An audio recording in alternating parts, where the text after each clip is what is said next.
Bismillahirrahmanirrahim. Assalamualaikum warahmatullahi wabarakatuh. Good morning, everyone. Okay, let's start our English language and literature class for today.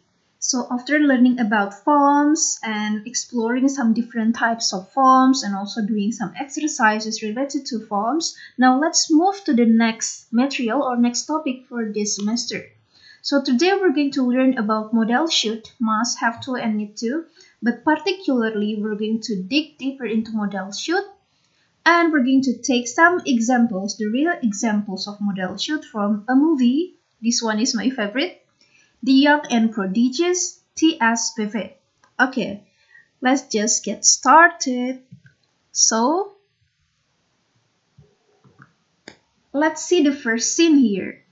So you see, I prepared all of your meals, so all you have to do is reheat them. Ya, kira-kira ini modal apa nih yang ada di scene pertama? I prepared all of your meals, so all you have to do is reheat them. Now let's move to the next scene. I have to finish a project for Mr. Stanpok. Oke, jadi yang pertama ini kita ngomongin modal. Lagi ya, yang ketiga. T.S. you have to come home because you said you will make my Halloween costume. T.S. you have to come home. Jadi, udah ada gambaran yang tiga tadi ngomongin apa. Terus yang ini juga masih agak sama.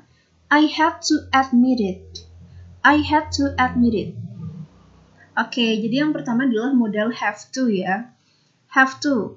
Harus, seharusnya, kayak gitu. Dia mirip sama should. Jadi untuk ngomongin suggestion, have to. All you have to do is reheat them. Yang harus kamu lakukan adalah menghangatkan mereka kembali. Menghangatkan makanan maksudnya. I have to finish a project for Mr. Stanpok. Aku harus menyelesaikan tugas dari Mr. Stanpok. T.S. you have to come home. T.S. kamu harus pulang ke rumah. I had to admit it. Aku harus mengakuinya. Nah, yang tiga sentence di atas itu have to, bentuknya present. Sementara bentuk past-nya kita pakai had to. Jadi have-nya berubah jadi had. Okay. Now let's move to the next modals. But with multiple fractures, he needs to rest.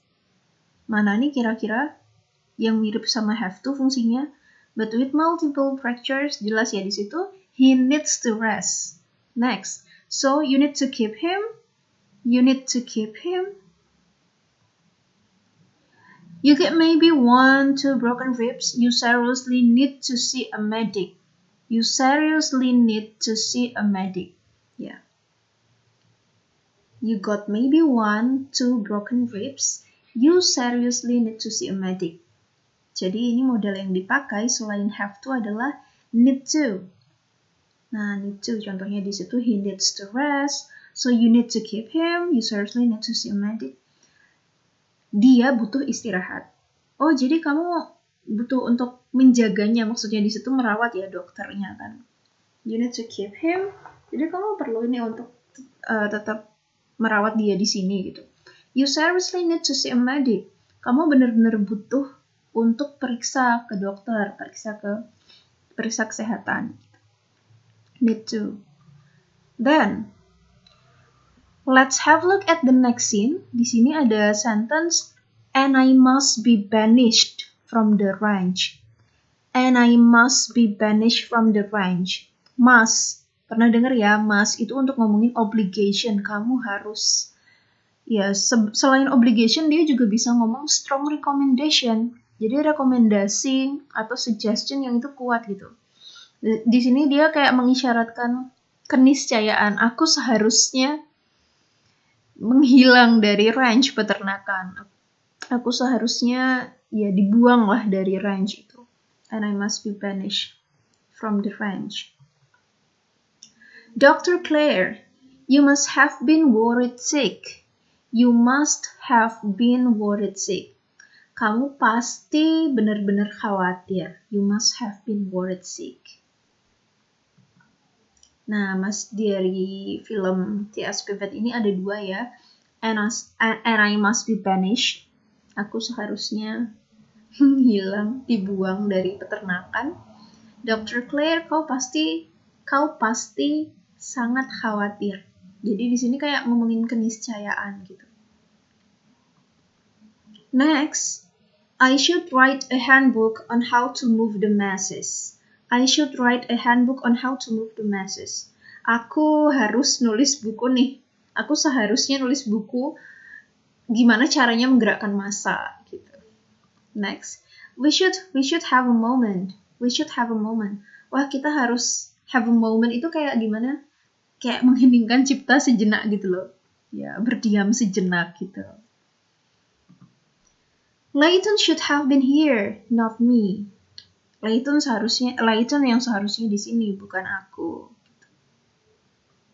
Ya, jadi should yang bisa kita temukan dari scene-scene di movie-nya T.S. Eliot ini adalah I should write a handbook on how to move the masses. We should have a moment. Layton should have been here, not me. Should-nya beraneka ragam ya, ada yang diikuti verb 1, I should write. We should have a moment, ini verb 1, sementara ada juga yang diikuti have plus been here, ini bentuk verb 3. Gitu. Nah, sekarang coba kita ulas bedanya apa sih, atau fungsinya masing-masing apa sih.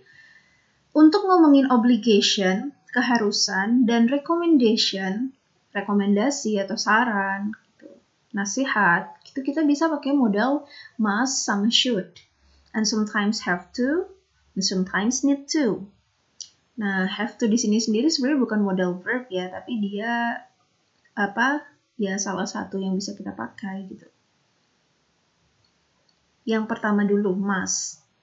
Must ini fungsinya untuk ngomongin official written rule. Jadi untuk ngomongin keharusan, kewajiban, yang itu tuh biasa konteksnya perundang-undangan atau aturan resmi. Contohnya, you must be 18 or older to vote in the US. Jadi usiamu harus 18 tahun atau lebih tua untuk bisa memilih di Amerika. Jadi ikut pemilu di Amerika itu minimal usianya 18 tahun. Next, must juga bisa kita pakai untuk ngomongin duty, kewajiban, or strong moral obligation, atau moral obligation. Jadi kayak kewajiban secara moral, tanggung jawab moral yang kuat gitu. Contohnya di sini, you must respect your elders. Jadi kamu harus menghormati orang yang lebih tua gitu. Must juga bisa berfungsi untuk ngomongin very strong recommendation. Jadi ngasih rekomendasi yang itu sangat kuat rekomendasinya. You must visit me the next time you are in town. Kayak misalnya teman kalian bilang, besok lagi kalau kamu ke kota sini, kamu harus visit me. Kamu harus ya menengokku, menjengukku gitu. Itu must. Nah, what about should? Should itu dipakai untuk ngomongin personal obligation atau moral obligation. Mirip ya sama must. Iya, ada mirip-miripnya emang. Tapi dia lebih lemah, weaker than must. Jadi nggak se-strong must gitu kesannya. Contohnya di sini, you should apply for a job at my company. Wah, kamu harus daftar tuh. Ada lowongan pekerjaan di perusahaanku gitu. Kamu harus daftar gitu. Jadi harus daftarnya di sini beda sama yang must tadi. You must respect your elders, itu beda ya. Tuh, terus have to itu ngomongin necessity. Ini sama dengan need to ya sebenarnya. Necessity itu butuh. Jadi kamu butuh kebutuhan. Jadi kamu baiknya gini karena kamu membutuhkan itu gitu. Contohnya gimana? Oh ya, often used in place of must when speaking. Jadi kalau konteksnya conversation, speaking, have to itu naturally replacing must dalam konteks conversation. I have to meet my boss at noon misalnya. Aku harus menemui bosku nih siang ini. She has to take the exam today. Dia harus ikut ujian hari ini gitu. I have to register in order to vote. Aku harus daftar dulu sebelum ikut pemilu, misalnya kayak gitu. Itu bedanya must, should, sama have to. Tapi mereka semua hampir sama ngomongin obligation, ngomongin strong recommendation atau necessity. Nah, yang akan kita bahas lebih dalam dari semua model ini, jadi model ini overview ya, kalian harusnya udah pernah belajar ini di SMP. Yang akan kita bahas lebih dalam di kelas 10 sasing ini adalah model should. Dan kita nggak cuma bahas should dalam bentuk simple ya, kayak di sini I should call my mother more often. Aku harus lebih sering nelpon ibuku, atau you should apply for a job at my company. Kamu harus daftar pekerjaan di perusahaanku. Ini kan diikuti should diikuti verb 1, should diikuti verb 1. Nah, kita akan melihat how we can use should in 3 different forms. Gimana tuh 3 different forms? 3 bentuk yang berbeda dan otomatis fungsinya juga beda. Let's continue our discussion then. Nih, coba dulu dilihat 3 sentence ini. Can you spot the difference? Bisa nggak nemu perbedaan dari ketiga sentence ini? Yang pertama, you should study hard. Yang kedua, you should be studying instead of playing. Yang terakhir, you should have studied harder. Pertama kita lihat dulu formnya, beda nggak? Beda. Yang pertama, you should study hard. You should diikuti study. Should diikuti verb 1. Study di situ verb 1. Sementara the second one, you should be studying. Should diikuti be plus verb ing. Ya kan, verb ing-nya studying. What about the last one? The last one juga beda. You should diikuti have diikuti verb 3. You should have studied harder. Kita udah tahu nih, beda ya formnya. Kira-kira artinya beda nggak? Jelas beda dong. Let's see. Yang pertama, you should study hard. Formnya subject should plus verb 1. Functionnya untuk ngomongin general suggestion. Jadi dia cuma ngasih rekomendasi secara umum. Kamu seharusnya belajar dengan giat. Present time, jadi dia present tapi dengan catatan no time boundary. Nggak ada spesifikasinya ini belajar giatnya sekarang, kemarin, besok, atau kapan. Ya mau sekarang, besok, kemarin harusnya kamu tuh belajar giat gitu. In general, you should study hard ini ngomongin advice in general. Kamu seharusnya tuh belajar giat gitu. Contohnya gimana dalam kalimat? You should study hard if you want to achieve your dream. If you want to realize your dream. Misalnya kayak gitu. Kamu harus belajar giat kalau kamu ingin menggapai cita-citamu. Kayak gitu. Nah, coba kita lihat second example dengan form yang berbeda ya. You should be studying instead of playing. Tadi udah kita bahas. Bentuknya beda. Should diikuti be plus verb ing. Masih ingat present continuous? Nah, ini kira-kira mirip lah sama present continuous. Jadi dia ngasih suggestion-nya, ngasih sarannya atau advice ini at the moment of speaking. Jadi ya untuk saat ini gitu. In the present, benar-benar present yang happening now. Jadi apa yang sedang terjadi saat ini dia ngasih sarannya gitu. Apa yang seharusnya dilakukan saat ini. Contohnya, Mary, tomorrow is your exam. You should be studying instead of playing with your gadget. Jadi ini ceritanya Mary ini lagi mainan HP gitu. Padahal besok dia ada ujian. Makanya ibunya negur dia dan ngingetin dia untuk belajar. You should be studying. Atau bisa, you should be studying now instead of playing with your gadget gitu. Jadi konteksnya, saran ini untuk melakukan aktivitas sekarang ini gitu. Jadi kamu tuh harusnya sekarang ngapain gitu.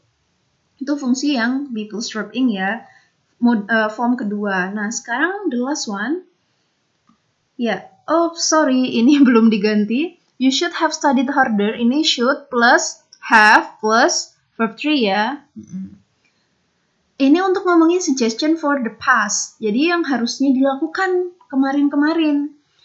Karena dia happened in the past, kadang bukan suggestion lagi, tapi kayak regretting, regret, kecewa, ungkapan kekecewaan, penyesalan gitu. Contohnya di sini gimana penggunaannya? You should have studied harder so you would score better. Faktanya, dia didn't score better. Skornya jelek. Makanya dia tuh kayak disuruh, makanya kamu tuh harusnya kemarin-kemarin itu belajarnya tuh lebih giat. Biar kamu tuh bisa nilainya lebih baik gitu. Gitu guys. Jadi kira-kira itu ya penggunaan model should dalam 3 form yang berbeda. Nah, kita akan explore lebih lanjut model should ini dalam beberapa exercise. Sementara ini dulu materinya, kalau kalian masih bingung, silahkan bisa leaving your comment. Okay? Leave your questions in the comment section. That's all for today. Thank you and see you in our next meeting. Wassalamualaikum warahmatullahi wabarakatuh.